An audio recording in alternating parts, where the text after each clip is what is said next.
Y'all want to talk about some numbers? Okay, so the abacus.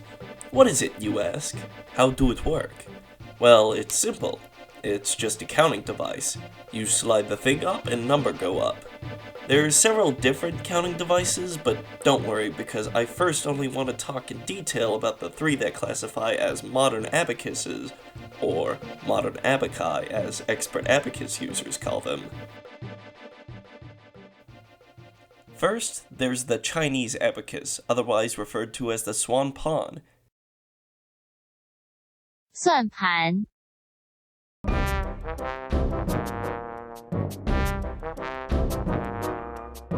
Here it is in all of its glory.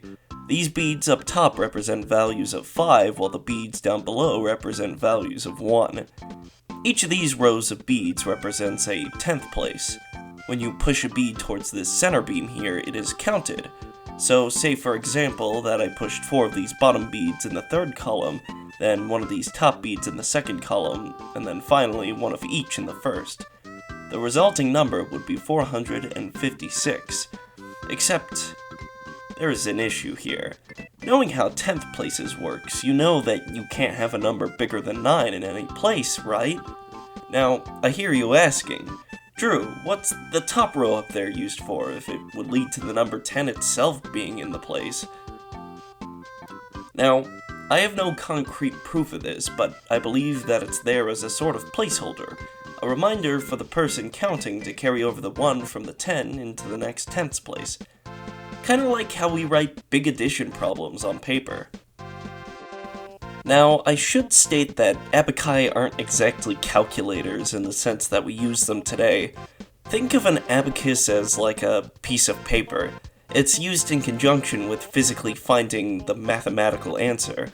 A paper may be, however, easier for most to use since you're able to see the numbers as they appear and affect them physically with a pencil or pen.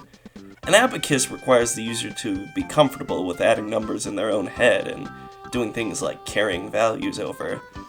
And that's just for addition and multiplication. Think about how crazy subtracting or dividing numbers in your head would be. Moving on, we have the Japanese abacus, or soroban. It's similar to the Chinese abacus, but instead of having 2 5 beads and 5 1 beads, there's only 1 5 bead and 4 1 beads, preventing impossible numbers from popping up. To me, I think the Japanese soroban seems more useful for keeping track of values, and the Chinese swan pawn seems more useful for doing large-scale addition calculations. But that's just my take from a glance. Finally, we have the Russian abacus, known as a shoddy. This one flips the other abaci on their heads and presents the idea of a vertical abacus. Wow. From bottom to top, values ranging from the lowest 0.001 to the highest 100 million could be recorded. The range could even be extended if you had a longer abacus. Here, I'll display how to write the number 28.27. On this specific abacus, there are 2 4-beat lines that represent quarterly changes in decimal form. I don't particularly know why that's there, but it's kinda neato.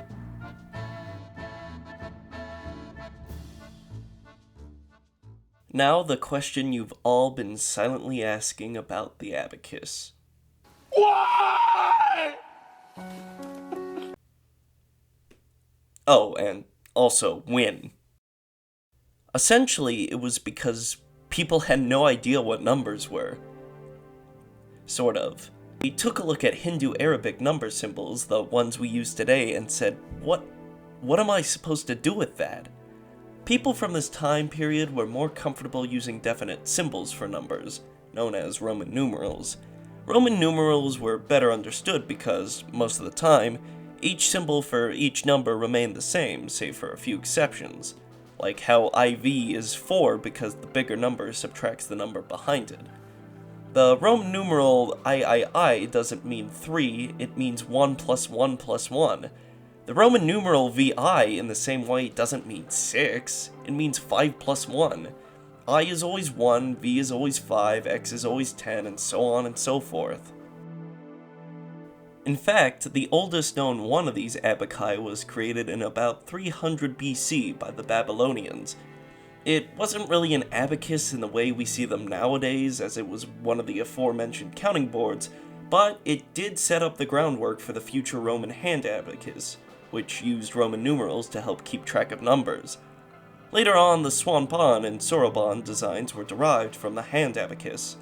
The swanpan, or the first modern abacus, was developed in circa 1200 AD, and soon after, Hindu-Arabic numbers began to gain popularity throughout Western Europe.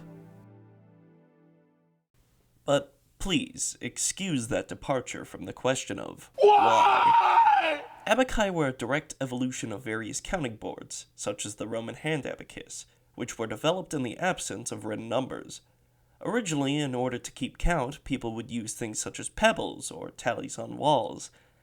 Obviously, as the numbers kept getting bigger with the introduction of commerce and trading, people needed an effective way of relaying numeric information to both other people and to themselves. The introduction of counting boards allowed people to track and create costs for their items, or to keep stock of large amounts of said items, like produce.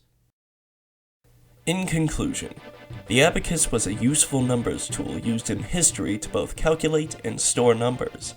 The use of it allowed merchants and traders to become more prosperous, as their stock, prices, and shipments got higher and higher.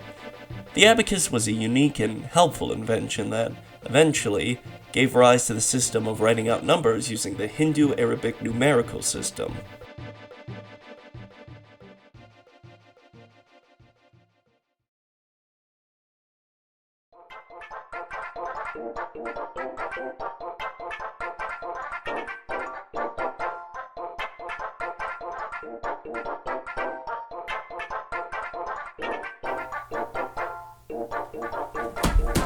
Okay, so the Babylonian slab, which allowed them to count things, is called the Salamis tablet because it was found on the island of Salamis, and also it sounds like salami. And I just thought that was hilarious. Thank you for your time.